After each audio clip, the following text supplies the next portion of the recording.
We're continuing the book of Psalms today, and we did the first 25 in the last video. We're going to stick with this plan of doing 25 psalm lumps, as it were. So today we're doing 26 to 50. We open this one with a psalm of David, psalm number 26, where he's claiming to be blameless. Don't worry. The problem with this, of course, is that he did some pretty bad stuff. Admittedly, I can't remember all the bad things he did. The pinnacle one for me was that one where he got that guy killed so he could nick his wife. So possibly this was just written before that, maybe. But yeah, it's a bit of a tricky one. And certainly anyone claiming to be blameless is a bit ambitious. But I think that's some of the problem with poeticness, given, as we said in the last one, these are prayers, poems and songs. So it's poetic language, and one of the problems with poetic language is people can say things and then claim afterwards it's like, well, I didn't literally mean I'm blameless. So it's a little bit difficult, but no, never mind. Psalms 26 to 33 are almost entirely praise for God. So, yeah, kind of fine. Although within Psalm 31, as part of that, one talks about, I hate those who cling to worthless idols. That sort of raises the kind of question of, does that mean there's non-worthless idols? But I think that's probably being a little obtuse. But it's the hate part that's tricky. The Bible's used the word hate quite a bit, as I understand it. Not necessarily in the bits we've read so far, but I'm starting to get the idea brewing in my head that hate in the Bible doesn't necessarily mean hate. Because you can't write in a psalm that you hate people because God's commanded you to love your neighbour as yourself. So that's kind of the opposite of hate. So, I don't know, I don't have anything to back this up with at all yet, but at this point I'm starting to think that the word hate doesn't necessarily mean the hate we would think of in modern terms, the very intense emotional feeling you have towards someone that is extremely negative. Perhaps more of a shunning something is to hate something, I don't know. We'll keep going and we'll find out.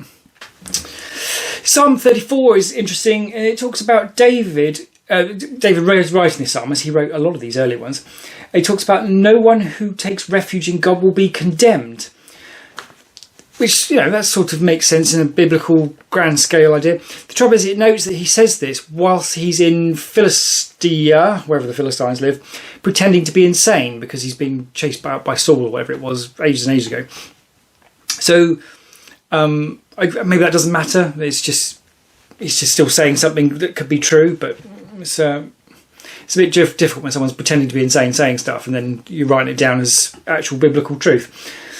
Psalm 36, in their own eyes the wicked flatter themselves too much to detect or hate their sins, this one says. I really like that. It's another thing that's sort of shifting in my thinking is what sin is. And I tend to think of it, or I certainly tend to think of it, as little acts of naughtiness, as it were. I've done this, that's a sin, and I've done that, that's a sin. And the Bible does list things in this sense. But on a bigger idea, I'm starting to think of sin more as the underpin for the word sin, I gather, basically translates back to something more like missing the mark than actually naughty deed. So I'm starting to wonder, is the idea that sin, in terms of the little acts, are more like a symptom of an internal cause, as it were. So, it's a little bit hefty. So it's the trouble when you're working stuff out as you go, isn't it? But yeah, so it'd be easy. In my case, my life has been quite heavily focused for the last 20, 30 years, or I'll say 20 years, on sort of financial stability and taking care of my family, that sort of thing. And that can be presented as a very noble sort of thing, but the degree to which that's been sought, perhaps, could be argued to be sin in the sense of being wide of the mark and missing some priorities in life. That's something that's sort of starting to dawn on me these days. Not in a biblical sense, but, do you want, no one goes to their deathbed wishing they spent more time at the office, sort of thing like that. So my priorities have been perhaps arguably a little bit on the wonk to some extent. And perhaps that's a good illustration, perhaps, of missing the mark and sinning. So, really interesting idea, that one, anyway. Psalm 37 talks about the good will inherit the land and the wicked will be destroyed. It says this several times. It's sort of shades of the Quran in that respect, and there's a lot of talk of destruction in the Quran.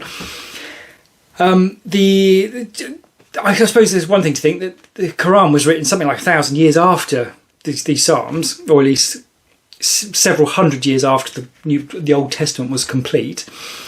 So the Quran could very easily be inspired by this sort of attitude. But yeah, so kind of an interesting one. But it does seem to allude to a sort of a physical eternal life, which is, well, I've not seen any. I've not been aware of there being any mention of that in the Old Testament so far. Psalm 39 it's talking about on the pointlessness of wealth, but it's written by the very wealthy man King David. So it's it's easy to be dismissive and relaxed about wealth. If you've already got it, you don't have to worry about it, don't you? So I don't know. Psalm 42 is the start of book 2 of the Psalms. So we have book 1 was mostly stuff David talking about his little world. Book 2 more talk about society as a whole. So there's not a massive shift or anything, although it does feel like the poeticness goes up a notch maybe. But we've got different writers coming in, whereas most of the initial ones are written by David. So Psalm 44, someone who's very annoyed, saying to God, "You sold our people for a pittance, gaining nothing from their sale." And it seems to be claiming that people have done nothing to deserve this, which is, well, it slightly conflicts with actually pretty much everything in the Bible, where the Israelites were just terrible the entire time and God kept trying to rescue them. But again, it's this same idea of sort of attributing outcomes to God's actions, where you do something stupid, you get a consequence as you would expect because of that, and then you're attributing it to God, saying, "Oh, God didn't approve," or something like that. And it's like, well, no, if you do stupid stuff, dumb things happen. So yeah, it's, I don't know if that's just a sign of the times. It's quite a frustrating theme that people will just, the sun's come out, God did it. And it's like, it's raining, God did it. Well, actually, we might see rain as a good thing, but you know what I mean. Yeah, it's a tricky one. And Psalm 49, God will redeem me from the realm of the dead, it says. Where was that in the Bible? I don't recall seeing so far anyone being redeemed from the realm of the dead, or anyone talking about being redeemed from the realm of the dead. So it makes you wonder, is there something else that's not in the Bible that people are referencing? I don't know. It's really odd. So I just seem to be missing something. But I don't know. If anyone thinks they know where it is in the bit of the Bible up to Psalms, I'd love to hear it. But yeah, my take on it was that the Bible does not talk up to this point about people being redeemed from the dead. But yeah, that's it for Psalms 26 to 50. In the next one, we'll do the next 25 and see what we can figure out from that.